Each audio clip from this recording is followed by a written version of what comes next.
Hi guys, welcome to Our Our Thoughts! Meron ulit nag-message dito sa TikTok. Okay. Kuya, give an advice pero wag mo po i-expose identity ko. Okay. Si ano to eh? Si ano yan? Joke lang. Nakakausap kasi ako ngayon. Boy to, lalaki daw. Mag 2 months na kaming nagkakausap. Okay. Usap lang daw, walang label. My question is, tama bang mag-demand ako ng oras and attention sa kanya? Ang masakit pa po, para siyang kaputi na bigla-biglang nawawala, dumadating, nakakainis. Hais, ako talaga yung tipo ng girl na ginusto.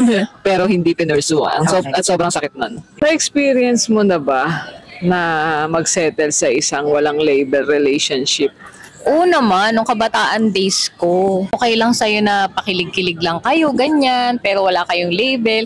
Tapos biglang mga susunod na araw, hindi mo na malaman kung magkakilala pa ba kayo. Tapos mga sumunod na araw, pag bored na ulit siya, babalik siya, kakausapin ka na naman niya. Ako kasi na-experience siya, matanda na ako. Lulubog, lilitaw, magme-message, pag gusto, pag ayaw, hindi mo mararamdaman yan, ganyan-ganyan yun. So, ako, ang ginawa ko kasi nun, hindi ako nagde-demand. Hinihintay ko lang yung mga, kung kaya niyang ibigay, yung time niya, parang ganon. Nagde-demand ka ba pag mga ganon? Hindi naman ako nagde-demand. Na-clarify ko lang kapag yung masyado ng matagal. Nagde-demand ako ng sagot tsaka clarity. Pero depende sa demand. Yung sabi niya, di ba, kung tama ba mag-demand. Uy, paglaanan mo naman ako ng oras, ganyan. Uy, unahin mo naman ako, mga ganun ba? Oo, siguro. Kung may karapatan ba? Para sa akin, wala. Kasi wala kayong label eh, wala kayong commitment eh. Sa first place kasi, pag ganyan wala namang label, tapos binibigyan ka ng mixed signals, ganyan. Wag ka na kasing magtagal sa ganyang klaseng relationship kasi kagaya niya napapa-question ka kung pwede ka ba mag-demand. Ibig sabihin, sa puso mo, nagkakaroon ka na ng ownership dun sa relationship. Oo, parang nandun ka na sa gusto mo na mag-level up eh, kaso parang hindi siya sumasabay sa'yo. The fact na gusto lang niya kung kailan siya gustong magparamdam sa'yo, ibig sabihin, hindi talaga sure siya sa'yo. Diba? Oo. Kasi yung consistency, wala agad. Ayun, hindi siya consistent. Sa demand at demand, wala. Wala siyang karapatan eh, para sa akin lang. Kasi kaya malungkot yan. For me kapag nagsisettle ka sa ganyang relasyon, yun sinasabi kasi nila na karapatan, wala ka nun eh. Malinaw sa inyo na wala kayong commitment.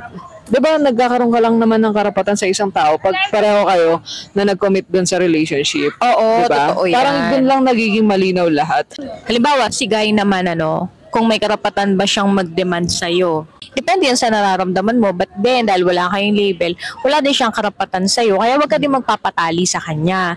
Like pag sinabi niya na ganitong oras, umuwi ka na, kailangan mag-uusap na tayo, mag-video call na tayo. Pero may gusto ka pang gawin sa labas, gusto mo pa mag-me time, huwag ka ding magpapa-control. Sa walang label, lugi yung merong feelings na malalim. Gusto na nilang lumevel up eh.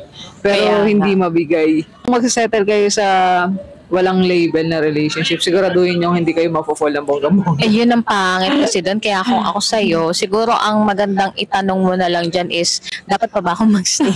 Mahirap pa dyan. Anytime pwede kang bitawan eh. Oo, sa mga kaya ng ganyan, parang no strings attached. Kunyari ako, wala tayong label. Iwan kita. Wala akong dapat i-explain sa'yo. Wala tayong label eh. Parang gano'n eh, diba? Tama lang na tinanong mo sa amin yan. Kasi ang mahirap, pag siya pa mismo yung nagsabi sa'yo niyan. Kasi dadating ang time na magkakaroon ka ng urge sa puso mo na magkaroon ng ownership. Pero bigla ka niyang babanata. Girl, ano ba tayo? Wala naman tayong label. Huwag mo muna akong sakalin kasi wala pa naman tayo. So, bigla na lang siyang mawawala. Kung ganyan, alam mo, wag mo na ituloy yung mga ganyan relationship. Sa totoo lang, ako para sa akin lang. Huwag kayong magsisettle sa walang label. Hindi kayo kayang panindig. Unless nandun pa kayo sa point na maglalaro pa lang kayo, masayang yung oras nyo, sige, dyan, magstay kayo sa walang label. Pero kung ikaw yung tipong tao na madali kang ma-fall and naghahanap ka talaga ng seryosong relationship commitment, huwag kang magsisettle sa walang label relationship. Lalo na kung matagal kang naging single. Tapos biglang ang papasukin mo, yung MU lang, ganyan. Naku. MM lang. Yung mga MM lang. Naku, good luck talaga, girl. Bakit daw ganon? Gusto daw siya pero hindi pinopursue. Hindi naman. Alam mo, lagi naman namin sinasabi sa live, yung rejection is redirection. Kapag nire-reject ka ng isang tao, sabihin, nire-redirect ka sa talagang para sa'yo. Ipupursue ka ng taong para sa'yo. Ayan, may mga nagkakagusto sa'yo, ganon. Tapos wala pa kayong label. Siguro ang masasabi ko lang, huwag mo muna ibigay lahat. May mga tao kasi nananawa agad eh. Alam mo, may Alam mo factor yun? din kasi na hindi naman yung panlabas ang sinasabi. Ayusin mo din yung sarili mo, like, masyado ka bang madaling... Oo. Binibigay mo lahat, ano pa lang kayo, getting to know, pero ikaw, kung ano sa jowa mo na siya, ganun na yun. Ipakita mo kasi na ikaw ay hindi ka for free. Oo. Hindi ka madaling makuha. Lagi mong Oo. bibigyan ng mataas na value yung sarili mo. Oo. Like yan, wala kayong label. Minsan banatan mo yan ng, ay, busy kasi ako eh. Lalo na kapag siya yung biglang nakakaramdam ng miss ka niya, tapos lalaruin niya yung feelings mo.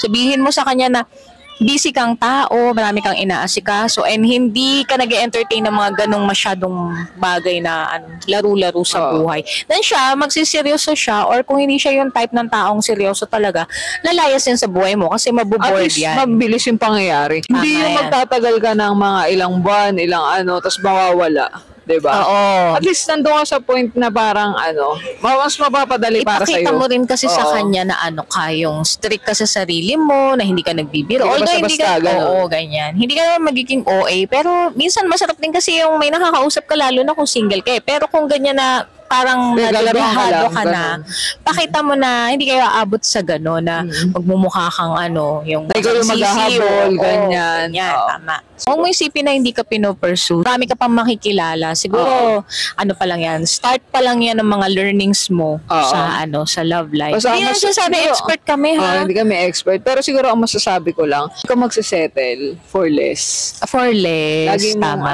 for less lesbian Charing. Hindi, alamin mo yung worth mo. Tama, tama yun. Hindi yung porket Yan yun nandyan, yun na lang, ganun. Oo, Hindi, kasi may ganyan. taong mas makaka-appreciate sa'yo, may mas magtitreat sa'yo ng maayos.